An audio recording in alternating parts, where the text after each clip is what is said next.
The wheels are torqued. There's the S90. Shout out to KT4 again for sponsoring my XC60 build.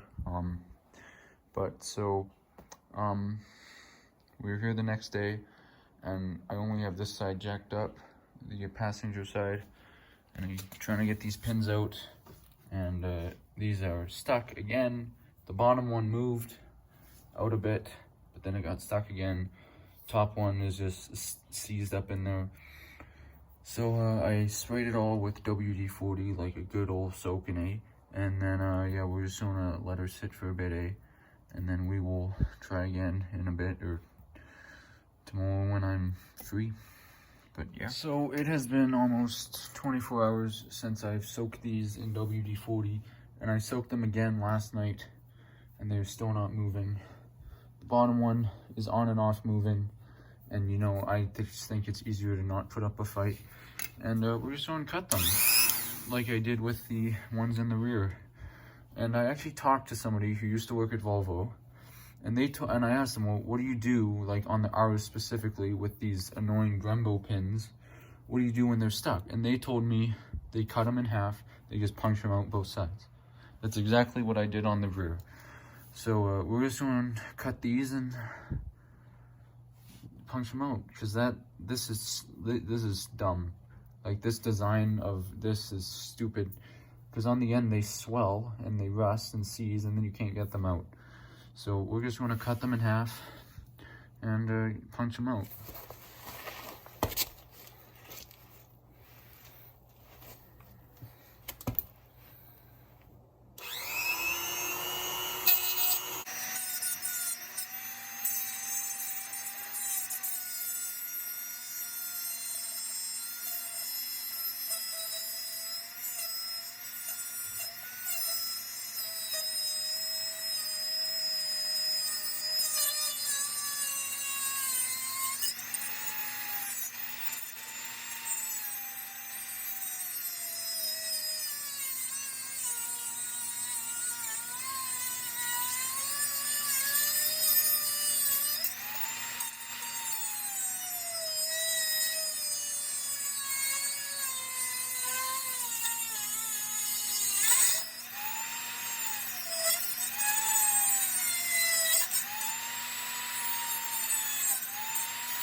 And so far, so this one cut pretty well, pretty easily. This was the one that seized and didn't move all the way. And this one was the one that moved. It was a little bit harder to cut because there was pressure on the spring and the pad because it was kind of already out. But so far, so good. So the pins are cut. So what you do is you put 2 notches in them. And then this side will either punch out or kind of just break out like it did there. And then that way, if it doesn't come out, you have room to punch it out. And then what I find easiest is to, I might have to make another cut here to get the spring out. And this one might punch out, I don't know, so that might get the spring out.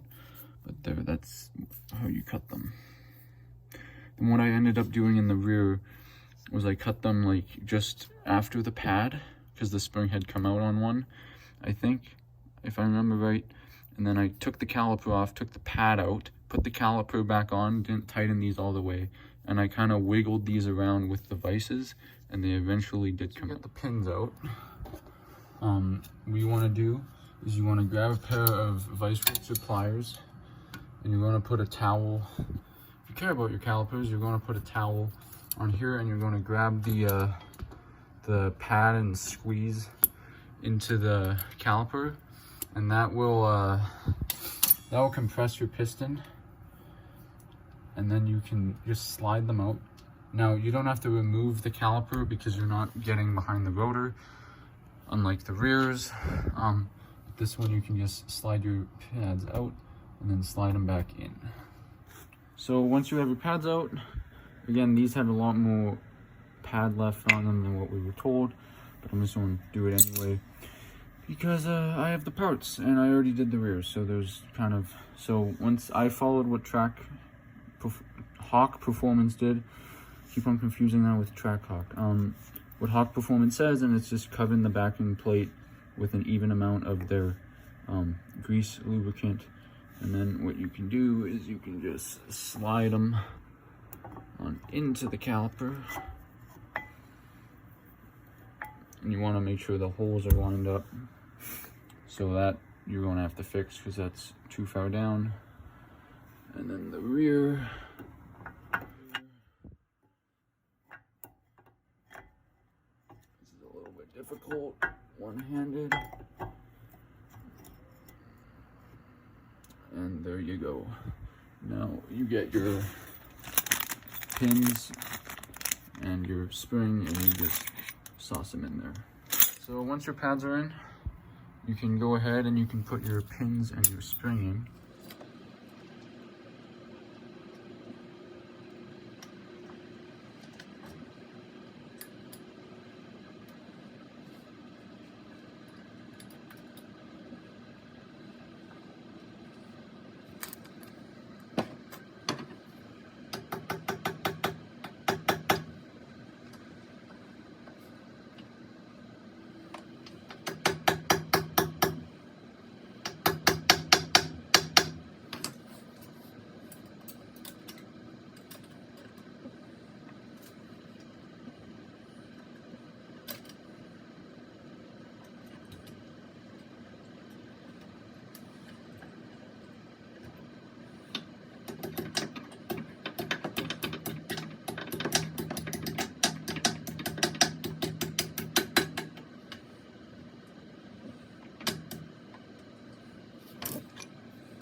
Once your pins are in, you want to make sure that they're flush on the back,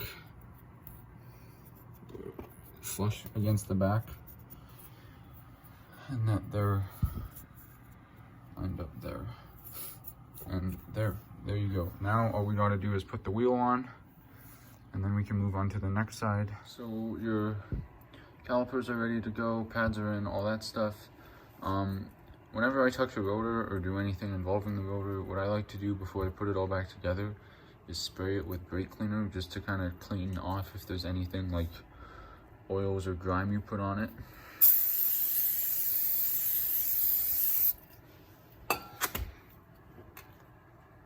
And then you want to rotate it.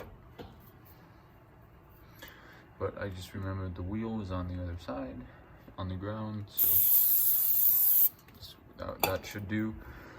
And now what you have to do is put on your wheel, and then you're good to go.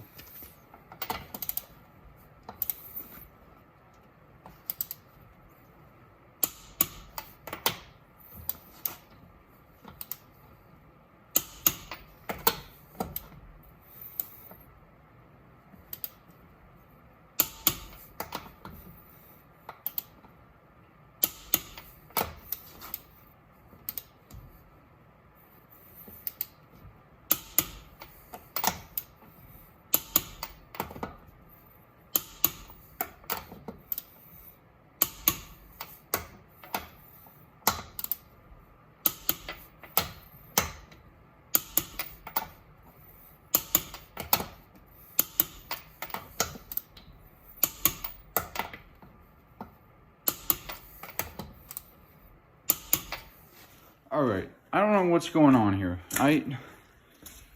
This one, I haven't even been on it for 5 minutes, and just with a tap of a hammer and a punch, they come out.